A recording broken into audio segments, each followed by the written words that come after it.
Medina में प्रवेश नहीं कर सकते पहन करके, रोक है उस पर। तो फिर मेरे अंगने में तुम्हारा क्या है भाई? हमारे सनातन धर्म का महाकुंभ, हमारे संतों की महिमा, त्रिवेणी संगम की महिमा हम सब जानते हैं। हमारे शंकराचार्य अखाड़ा परिषद जो निर्णय लेंगे हम उसमें सहमत हैं।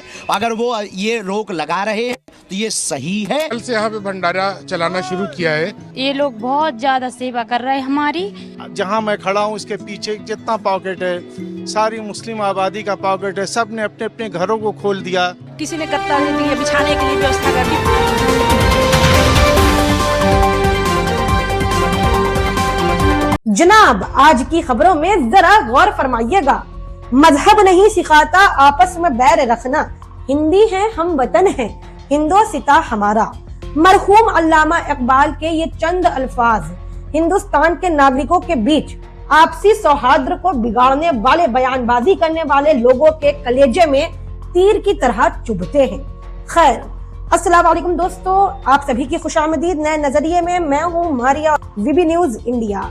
4 नवंबर 2024 को बाबा बागेश्वर धाम के पीठाधीश्वर धीरेन्द्र शास्त्री का एक बयान सोशल मीडिया पे जम के वायरल हुआ था। मीडिया कर्मियों से बात करते हुए बाबा बागेश्वर धाम के पीठाधीश्वर धीरेन्द्र शास्त्री ने कहा कि महाकुंभ जो आयोजित हो रहा है उसमें मुसलमानों की एंट्री को बैन कर देना चाहिए, वहां पर मुसलमानों को घुसने नहीं देना चाहिए।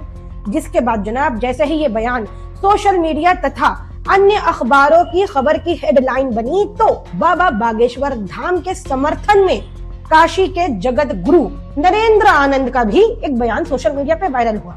उन्होंने बाबा बागेश्वर धाम के पीठाधीश्वर धीरेन्द्र शास्त्री का पूर्ण रूप से समर्थन किया और समर्थन करते हुए उनके बयान को और उनके विचारधारा को सही करार दिया। खैर, जब ये बयान सोशल मीडिया पे वायरल हुआ तो लोगों ने आपत्ति जताई। इस बीच 7 नवंबर 2024 को धीरेन्द्र शास्त्री का एक और बयान सोशल मीडिया पे आया। अब इस बयान में धीरेन्द्र शास्त्री ने अपने पुराने बयान, जिसमें उन्होंने ये तस्दीक की थी कि कुंभ के मेले में मुसलमानों की एंट्री बैन होनी चाहिए, उसका बचाव करते हुए कहा कि मैंने तो ऐसा कुछ कहा नहीं था। हालांकि हर शख्स को आने की इजाजत है, लेकिन कायदे में रहोगे तो फायदे में रहोगे। खैर, इन बयानबाजियों के बीच कुंभ का मेला शुरू हो गया। उत्तर प्रदेश के प्रयागराज में कुंभ का मेला जब आयोजित हुआ तो शासन और प्रशासन तथा उत्तर प्रदेश की भाजपा सरकार ने अपनी पीठ थपथपाते हुए ये आंकड़ा पेश किया कि करोड़ों लोग इस मेले में आएंगे तथा सभी श्रद्धालुओं के लिए चाक चौबंद और चौकसी बेहतरीन इंतजाम किए गए हैं। लेकिन दोस्तों, इन इंतजामों की पोल 28 जनवरी तकरीबन रात 1 बजे संगम नौज के करीब तकरीबन 50 मीटर के इलाके में मची भगदड़ में खुली। अच्छा दोस्तों, इन सब चीजों में एक चीज हम और ऐड कर देते हैं। जिस रात, यानी दोस्तों 28 जनवरी की रात में जब संगम नौज के 50 मीटर इलाके में भगदड़ मची थी, उस वक्त महाकुंभ में एक भगदड़ और मची थी, लेकिन उस बात को दबा दिया गया। इन भगदड़ों के बीच शासन प्रशासन की सारे इंतजाम फेल हो गए। श्रद्धालुओं के बीच अफरा तफरी का माहौल हो गया। देखते ही देखते 40 से 50 श्रद्धालु, जो कि आधिकारिक रिपोर्ट में यह घोषित हुआ है कि 40 से 50 श्रद्धालुओं ने अपनी जान गंवा दी। सैकड़ों की तादाद में लोग घायल हुए। कई परिजन अपने घर वालों की लाशों को लेकर रोते बिलखते नजर आए, तो कई लोग अपने परिवार वालों की तलाश में भटकते नजर आए।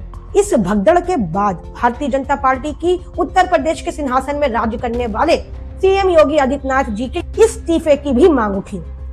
ये मांग शंकराचार्य जी के द्वारा उठाई। आखिर कैसे इतना ज्यादा तामझाम करने के बावजूद इतने लोग मारे गए? और तो और प्रशासन इस भगदड़ में लीपा पोती का जो काम कर रहा था, उसको लेकर कुंभ में आए श्रद्धालुओं के बीच भारी आक्रोश देखने को मिला।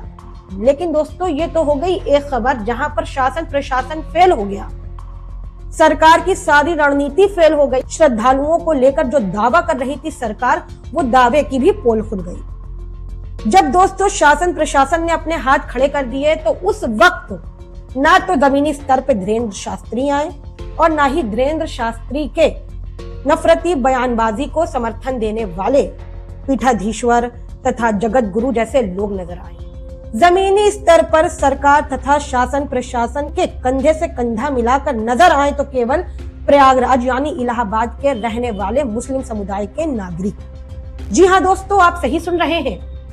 जब भगदड़ मची उसके बाद प्रशासन ने भीड़ को काबू करने के लिए ये ऐलान किया कि जो जहां पर है वहीं पर थम जाए।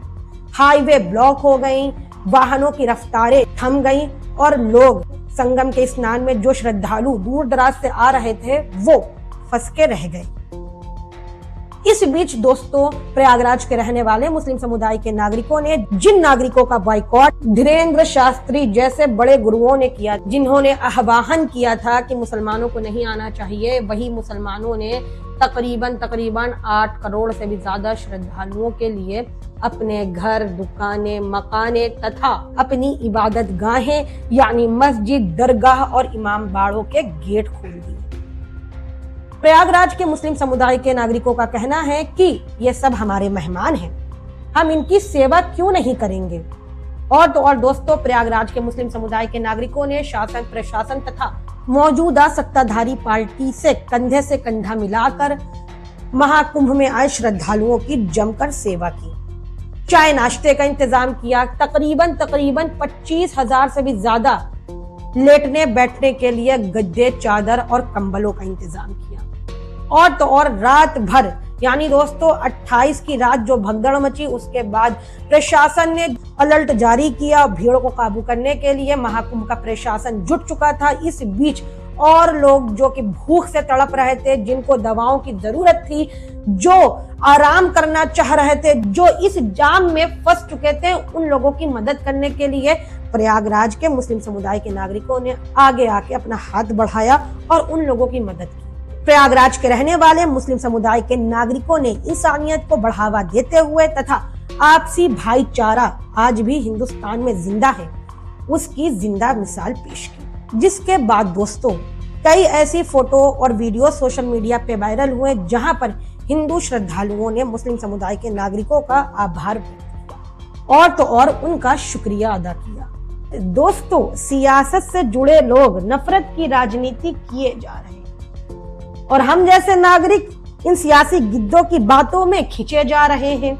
इस नफरत की राजनीति में इंसान ही इंसान को डस रहा है और गद्दी के खातिर सांप कोने में बैठकर हंस रहा है।